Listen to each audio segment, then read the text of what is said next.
ഇത് 1977 നടന്ന യഥാർത്ഥ സംഭവത്തെ ആസ്പദമാക്കിയെടുത്ത സിനിമയാണ്. ചിത്രത്തിൻ്റെ തുടക്കത്തിൽ അന്ധകാരത്തിലൂടെ പാഞ്ഞു പോകുന്ന ഒരു കാറാണ് കാണിക്കുന്നത്. വിജനമായ പ്രദേശത്തേക്ക് എത്തിയിരുന്ന ആ കാറിൽ നിന്നും കാമറൂണും അവൻ്റെ ഭാര്യയായ ജാനിസും പുറത്തേക്കിറങ്ങി. കാറിൻ്റെ ഇടുക്കിയിൽ നിന്നും കാമറൂൺ പൊതിഞ്ഞു വെച്ചിരുന്ന നിലയിലുള്ള ഒരു സ്ത്രീയുടെ മൃതശരീരം പുറത്തേക്കിറക്കി. കൈബദ്ധത്തിൽ സംഭവിച്ച കൊലപാതകമാണെന്നും ഇതിൽ നിനക്കും പങ്കുണ്ടെന്നും അതിനാൽ തന്നെ നീ എന്നെ സഹായിക്കണമെന്നും കാമറൂൺ ജാനിസിനോട് പറഞ്ഞു.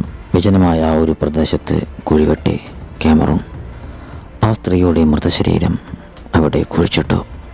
ദൗത്യം കഴിഞ്ഞ് പിറ്റേന്ന് രാവിലെയാണവർ അവിടെ നിന്നും തിരിച്ചത്. കാമറൂണിന് ഒട്ടും തന്നെ കുറ്റബോധമുണ്ടായിരുന്നില്ലെങ്കിലും ഈ ഒരു സംഭവത്തെ ഓർത്ത് ജാനിസ് അതീവ ദുഃഖിതയായിരുന്നു. ഇരുവരും വീട്ടിലേക്ക് പോകുന്നതിനിടെ കോളിൻ എന്നൊരു യുവതി ലിഫ്റ്റ് ചോദിച്ച് അവരുടെ വാഹനത്തിനു കൈ കാണിച്ചു. കാമറൂൺ അവളെ വാഹനത്തിലേക്ക് കയറ്റുകയും അവളെക്കുറിച്ചുള്ള വിവരങ്ങൾ ചോദിച്ചറിയുകയും ചെയ്തു. ഞാൻ കൂട്ടുകാരിയുടെ വീട്ടിലേക്ക് സർപ്രൈസായി പോവുകയാണെന്നും അതിനാൽ തന്നെ ഞാൻ വരുന്ന വിവരം അവൾക്കറിയില്ലെന്നും കോളിൻ കാമറൂണിനോട് പറഞ്ഞു. പിന്നീട് അവർ ഇന്ധനമടിക്കാനായി ഒരു ഗ്യാസ് സ്റ്റേഷനിലേക്ക് കയറി. ഈ സമയത്ത് സാധനങ്ങൾ വാങ്ങാനായി കോളിൻ പുറത്തേക്ക് ഇറങ്ങിയിരുന്നു. അന്നേരം കാമറൂൺ ഒരാളുടെ തല കടത്തി വയ്ക്കാൻ പാകത്തിലുള്ള ഒരു പെട്ടി ഡിക്കിയിൽ നിന്നും എടുത്ത് കാറിനകത്തേക്ക് വെച്ചിരുന്നു. ശേഷം അവർ മൂവരും വീണ്ടും യാത്ര തുടരുകയാണ്. പോകുന്ന വഴിയിൽ കാമറൂൺ ഞങ്ങൾക്കൊരു സ്ഥലം സന്ദർശിക്കാനുണ്ടെന്നും എത്രയും വേഗം തിരിച്ചു വരാമെന്നും പറഞ്ഞുകൊണ്ട് വാഹനം വിജനമായൊരു പ്രദേശത്തേക്ക് തിരിച്ചു വിടുകയാണ്. പിന്നീട് അല്പദൂരം നടക്കേണ്ടതുണ്ടെന്ന് പറഞ്ഞതോടെ കോളിൻ ജാനിസിനൊപ്പം മുന്നോട്ടേക്ക് നീങ്ങുകയാണ്. ഈ ഒരു സമയത്ത് കാമറൂൺ പുറകിൽ നിന്നും കോളിൻ്റെ കഴുത്തിൽ കത്തിവെച്ചുകൊണ്ട് അവളെ ബന്ധനസ്ഥയാക്കുകയാണ്. ശേഷം അവളുടെ വായും കണ്ണും മൂടിക്കെട്ടി കാറിലുണ്ടായിരുന്ന പെട്ടിയിലേക്ക് കോളിൻ്റെ തല കടത്തിവെച്ചു. ശേഷം കാമറൂണും ജാനിസും അവളെയും കൊണ്ട് തങ്ങളുടെ വീട്ടിലേക്ക് പോയി. കാമറൂൺ കോളിനെ തൻ്റെ ബേസ്മെൻറ്റിലേക്ക് കൊണ്ടുപോയി അവിടെ തൂക്കിയിട്ടു. ശേഷം അവൻ അവളുടെ വസ്ത്രങ്ങളെല്ലാം കീറിക്കളഞ്ഞു.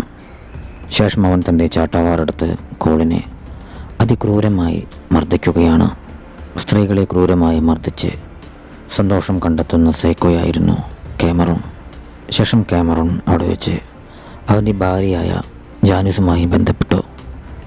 പിന്നീട് കാമറൂൺ കോളിൻ്റെ തല ആ ഒരു പെട്ടിയിലേക്ക് കടത്തി വെച്ചതിനു ശേഷം അവിടെ ഉണ്ടായിരുന്ന മേശയിൽ അവളെ ബന്ധിച്ചു. അവളെ ഇനി എന്ത് ചെയ്യാനാണ് ഉദ്ദേശമെന്ന് ജാനിസ് കാമറൂണിനോട് ചോദിച്ചു. കുറച്ചുനാൾ പീഡിപ്പിച്ചതിനു ശേഷം അവളെ റോഡരികിൽ എവിടെയെങ്കിലും ഇറക്കി വിടാമെന്നും അവൾക്ക് നമ്മളെ അറിയാത്തതിനാൽ പ്രശ്നമില്ലെന്നും കാമറൂൺ മറുപടി നൽകി.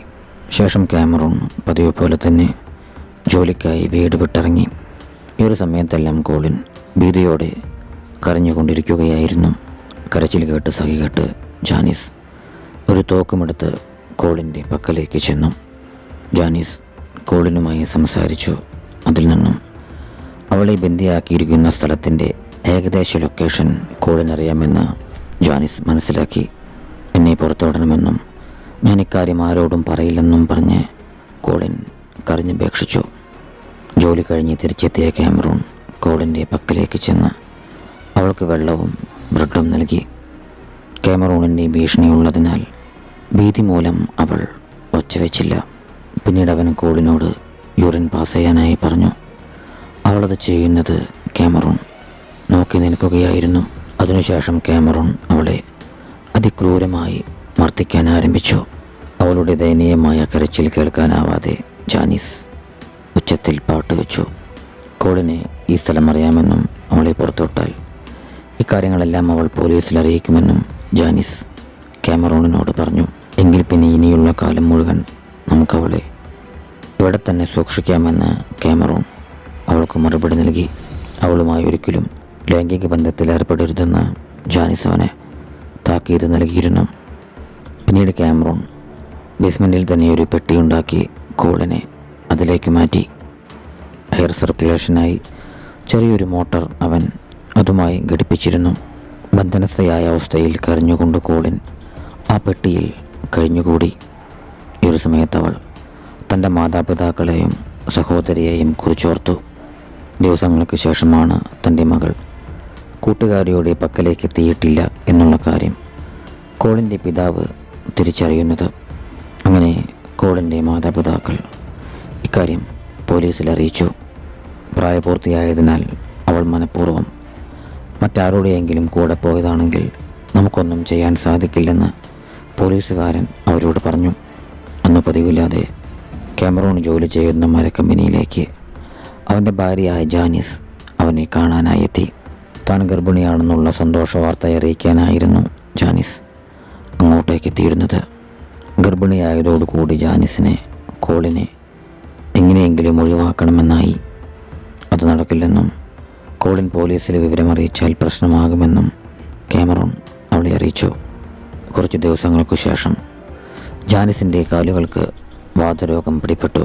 അവൾ ഊന്നുവടികളുടെ സഹായത്തോടെയാണ് നടന്നിരുന്നത്. ഈ ഒരു സമയത്ത് കാമറൂണിൻ്റെ അയൽക്കാരൻ നിങ്ങളുടെ ബേസ്മെൻ്റ് വൃത്തിയാക്കുന്ന ജോലി എനിക്ക് തരുമോ എന്ന് ചോദിച്ചെങ്കിലും കാമറൂൺ ഒഴിഞ്ഞുമാറി. ഈ നേരത്തെ കാമറൂണിന് ചെറിയൊരു ഐഡിയ തോന്നുകയാണ്. അവൻ നേരെ ജാനിസിനെയും കൂട്ടി കോളിൻ്റെ പക്കലേക്ക് ചെന്നു. അടിമകളെ വിൽക്കുന്ന കമ്പനിയിൽ ഞാൻ നിന്നെ രജിസ്റ്റർ ചെയ്തിട്ടുണ്ട്. നീ ഇവിടെ നിന്നും രക്ഷപ്പെടാനായി ശ്രമിച്ചാൽ അവർ നിൻ്റെ 2 കൈക്കാലുകളും നാക്കുമെല്ലാം മുറിച്ചെടുക്കും. മാത്രവുമല്ല നിൻ്റെ ഫാമിലിയെയും അവർ കൊന്നുകളയും. അതിനാൽ തന്നെ നീ രക്ഷപ്പെടാൻ ശ്രമിക്കരുതെന്ന് കാമറൂൺ കോളിനോട് പറഞ്ഞു.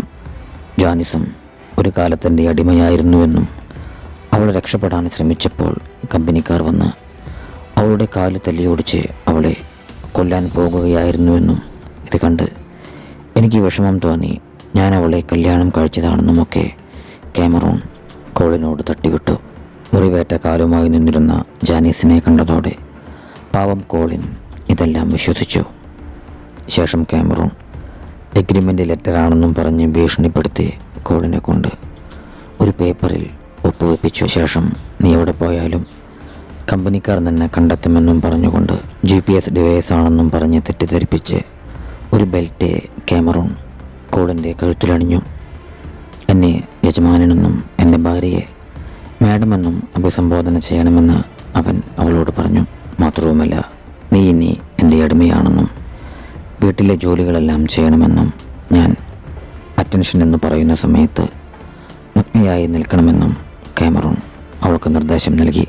അതിനാൽ തന്നെ അവൻ അറ്റൻഷൻ എന്ന് പറയുന്ന സമയത്ത് ഭീതിയോടെ കോളിൻ വസ്ത്രങ്ങൾ അഴിച്ച് അനുസരണയോടെ നിന്നു. എന്നാൽ കാമറൂണിൻ്റെ ഈ പരിപാടികളൊന്നും അവൻ്റെ ഭാര്യയായ ജാനിസിനെ ഇഷ്ടപ്പെട്ടിരുന്നില്ല. ഈ സംഭവത്തോടുകൂടി ജാനിസിനെ കോളിനോട് ദേഷ്യമായി തുടങ്ങി. പിന്നീടൊരു ദിവസം എപ്പോഴും അടഞ്ഞു കിടന്നിരുന്ന കാമറൂണിൻ്റെ ജനാലകൾ കണ്ട് അയൽക്കാരൻ അതേപറ്റി അവനോട് ചോദിച്ചു. അത് വീട് പെട്ടെന്ന് തണവ് പിടിപ്പിക്കാനാണെന്നൊക്കെ കാമറൂൺ അയാളോട് കള്ളം പറഞ്ഞു. അങ്ങനെ എനിക്കൊരു രാത്രിയിൽ ജാനിസ് വീട്ടിൽ വെച്ച് ഒരു പെൺകുഞ്ഞിനെ ജന്മം നൽകി. അങ്ങനെ കോളിൻ കാമറൂണിൻ്റെ പിടിയിലായതിനു ശേഷം 683 ദിവസങ്ങൾ കടന്നുപോയി. കോളിനോടുള്ള ദേഷ്യം മൂലം അവൾ തനിക്ക് ഭക്ഷണം ഉണ്ടാക്കി തരുന്നില്ലെന്ന് ജാനിസ് കാമറൂണിനോട് കള്ളം പറഞ്ഞിരുന്നു. ഇത് കേട്ട് കാമറൂൺ കോളിനെ അതിക്രൂരമായി മർദ്ദിച്ചു. അങ്ങനെ എനിക്കൊരു ദിവസം കാമറൂൺ കോളിനെയും കൂട്ടി വിറക് ശേഖരിക്കാനായി കാട്ടിലേക്ക് പോയി. കോളിൻ ആളുകളോട് സഹായം അഭ്യർത്ഥിക്കാതിരിക്കാനായി അവിടെയുള്ള ആളുകൾക്കെല്ലാം അടിമകളുണ്ടെന്നും നീ ഒച്ച വെച്ചാൽ അവർ നിങ്ങളെ പിടിച്ചുകൊണ്ട് പോകുമെന്നെല്ലാം പറഞ്ഞ് കാമറൂൺ കോളിനെ ഭീഷണിപ്പെടുത്തി. എനിക്ക് വീട്ടിൽ പോകണമെന്ന് കോളിൻ കാമറൂണിനോട് പറഞ്ഞെങ്കിലും കമ്പനിക്കാർ സമ്മതിക്കില്ലെന്ന് അവൻ അവളോട് കള്ളം പറഞ്ഞു. വിറക് വെട്ടുന്നതിനിടെ കാമറൂണിൻ്റെ കാലിൽ മുഴ കൊള്ളുകയും അവനെ പരിക്കേൽക്കുകയും ചെയ്തു. ഈ ഒരു സമയത്ത് കോളിനെ ഓടി രക്ഷപ്പെടാമായിരുന്നുവെങ്കിലും കമ്പനിക്കാർ തന്നെയും തൻ്റെ കുടുംബത്തെയും പിടികൂടി കൊലപ്പെടുത്തും എന്നുള്ള ഭീതി മൂലം അവിടെ തന്നെ തുനിഞ്ഞില്ല. പോലീസുകാർ വരെ ഈ ഒരു കമ്പനിയുടെ ഭാഗമാണെന്നും പറഞ്ഞ് കാമറൂൺ അവളെ പറ്റിച്ചിരുന്നു. അങ്ങനെ കോളിൻ അവൻ്റെ കാലിലെ മുറിവ് വെച്ച് കെട്ടുകയും അവളെയും കൊണ്ട് അവൻ വീട്ടിലേക്ക് തിരിച്ചു പോവുകയും ചെയ്തു. കോളിൻ കാമറൂണിനെ പരിചരിച്ചിരുന്നത് ജാനിസിനെ ഇഷ്ടപ്പെട്ടിരുന്നില്ല. അന്നു രാത്രിയിൽ ജാനിസ് കാമറൂണുമായി ബന്ധപ്പെടാൻ ശ്രമിച്ചെങ്കിലും അവനതിനു സമ്മതിച്ചില്ല. അതോടെ കാമറൂണും കോളിനും തമ്മിൽ അവിഹിത ബന്ധമുണ്ടോ എന്നുള്ളൊരു സംശയം അവളിൽ ഉടലെടുക്കുകയാണ്. പിന്നീട് കാമറൂൺ ജാനിസിനെയും കൂട്ടി ബേസ്മെൻറ്റിലേക്ക് ചെന്നു. ശേഷം പെട്ടിയിൽ നിന്നും പുറത്തിറക്കി അവൻ കോളിനെ ബന്ധനസ്ഥയാക്കി. ജാനിസുമായി ബന്ധപ്പെടാനാണ് അവൻ അങ്ങോട്ടേക്ക് വന്നതെങ്കിലും വികാരഭരിതനായവൻ കോളിനുമായാണ് ബന്ധപ്പെട്ടത്. തൻ്റെ കൺമുൻപിൽ വെച്ചു തന്നെ ഈ ഒരു കാഴ്ച കാണാനിടയായ ജാനിസ് ദുഃഖത്തോടെ അവിടെ നിന്നും ഇറങ്ങിപ്പോയി. ഈ സംഭവത്തോടെ ജാനിസും കാമറൂണും തമ്മിൽ തർക്കം ഉടലെടുക്കാൻ ആരംഭിച്ചു. കോളിൻ കാമറൂണിൻ്റെ തടവറയിലായിട്ടിപ്പോൾ 1395 ദിവസങ്ങൾ കടന്നിരിക്കുന്നു. ജാനിസിൻ്റെ കുട്ടിയെ കണ്ടപ്പോഴാണ് താൻ ഇവിടെ എത്തിയിട്ട് വർഷങ്ങളായി എന്നുള്ള കാര്യം കോളിനും തിരിച്ചറിയുന്നത്. ജാനിസിൻ്റെ പിണക്കം തീർക്കാനായി കാമറൂൺ അവളെയും കൂട്ടി ഒരു ട്രിപ്പ് പോയി. കോളിനെ പെട്ടിയിലടച്ചതിനു ശേഷമായിരുന്നു ക്രൂരനായ കാമറൂൺ പോയിരുന്നത്. നിർഭാഗ്യവശാൽ ഈ ഒരു സമയത്ത് എയർ പാസിങ്ങിനായി പെട്ടിയുമായി കണക്ട് ചെയ്തിരുന്ന മോട്ടോർ കംപ്ലൈൻ്റായി. പെട്ടിക്കുള്ളിലെ ചൂട് താങ്ങാനാവാതെ താൻ മരണപ്പെടുമെന്ന് കോളിൻ തിരിച്ചറിഞ്ഞു. ഭാഗ്യവശാൽ അവൾക്ക് തൻ്റെ കാലുപയോഗിച്ച് ആ പെട്ടിയുടെ ഡോർ തകർക്കാനായി സാധിച്ചിരുന്നു. തിരിച്ചെത്തിയ കാമറൂൺ കോളിനെ കാണാതെ പരിഭ്രാന്തനായി. പക്ഷേ കോളിൻ എങ്ങും പോയിരുന്നില്ല. അവൾ അവിടെ തന്നെ ഉണ്ടായിരുന്നു. തനിക്ക് ദാഹിച്ചപ്പോൾ താൻ പുറത്തു വന്നതാണെന്ന് അവൾ അവനോട് പറഞ്ഞു. ഈ ഒരു സമയത്താണ് ബൈബിളിൽ അടിമയെ വേണമെങ്കിൽ ഭാര്യയാക്കാം എന്നുള്ളൊരു വാചകം കാമറൂൺ കാണുന്നത്. അവൻ മാർക്ക് ചെയ്ത് വെച്ചിരുന്ന ആ വരികൾ ജാനിസും കണ്ടിരുന്നു. എനിക്ക് കോളിനെ എൻ്റെ ഭാര്യയാക്കാൻ അവകാശമുണ്ടെന്ന് അവൻ ജാനിസിനോടും പറഞ്ഞു. പിന്നീട് അങ്ങോട്ട് ജാനിസിന് കോളിനോട് സഹതാപം തോന്നിത്തുടങ്ങി. കോളിൻ കാമറൂണിൻ്റെ അടിമയായിട്ട് ഇന്നേക്ക് 2135 ദിവസങ്ങൾ പിന്നിട്ടിരിക്കുന്നു. അവൻ കോളിനുമായി ബന്ധപ്പെടുന്നത് പതിവാക്കി. ഞാൻ നിന്നെ എൻ്റെ ഭാര്യയാക്കാമെന്നും എൻ്റെ കുട്ടികളെ നീ പ്രസവിക്കണമെന്നും അവൻ അവളോട് പറഞ്ഞു. എനിക്ക് ഓർമ്മ വെച്ച കാലം മുതൽ സ്ത്രീകളെ ക്രൂരമായി പീഡിപ്പിക്കുന്ന ചിത്രങ്ങൾ ഞാൻ വരയ്ക്കാറുണ്ടായിരുന്നുവെന്നും ജാനിസിനെയും ഇതേ രീതിയിൽ ചെയ്യാറുണ്ടെന്നും അവൾ പോരെന്നുമെല്ലാം അവൻ കോളിനോട് വെളിപ്പെടുത്തി. സ്വന്തം മകളെ ആരെങ്കിലും ഇതേ രീതിയിൽ ചെയ്താൽ എന്തായിരിക്കും ചെയ്യുക എന്ന് കോളിൻ അവനോട് ചോദിച്ചു.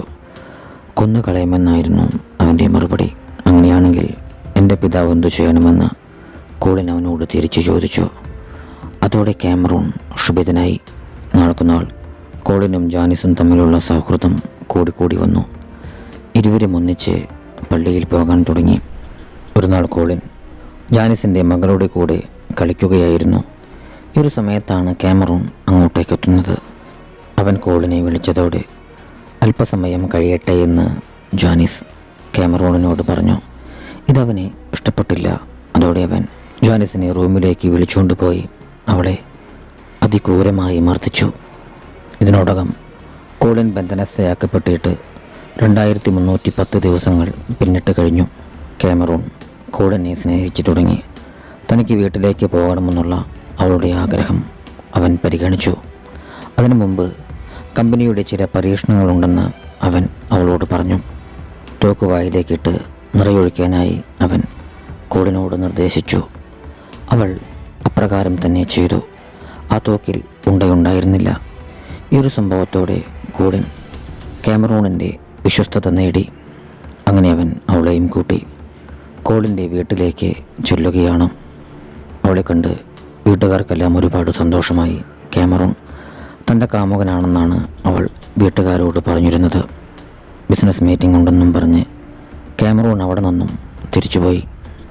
കാമറൂൺ പറഞ്ഞിരുന്ന കള്ളക്കഥകൾ വിശ്വസിച്ചിരുന്ന കോളിൻ സത്യാവസ്ഥ ഭീതി മൂലം വീട്ടുകാരെ അറിയിച്ചിരുന്നില്ല. ഭീതിയോടെ പിറ്റേന്ന് വന്ന കാമറൂണിൻ്റെ കൂടെ അവൾ അവൻ്റെ വീട്ടിലേക്ക് തിരിച്ചുപോയി. അവിടെ വച്ചവൻ വീണ്ടും കോളിനുമായി ബന്ധപ്പെട്ടു. ഈ രംഗങ്ങൾ ജാനിസ് കാണാനിടയായി. ഇതൊന്നും സഹിക്കാനാവാതെ ജാനിസ് പിറ്റേന്നു തന്നെ വീട് വിട്ടിറങ്ങി. പരിശം തീർക്കാനായി അവൻ കോളിനെ നഗ്നയാക്കി മർദ്ദിച്ചു. ശേഷം അവൻ കോളിനെ തൻ്റെ ഔട്ട് ഹൗസിൻ്റെ ബേസ്മെൻറ്റിൽ പൂട്ടിയിട്ടുകൊണ്ട് പുറത്തേക്ക് പോയി.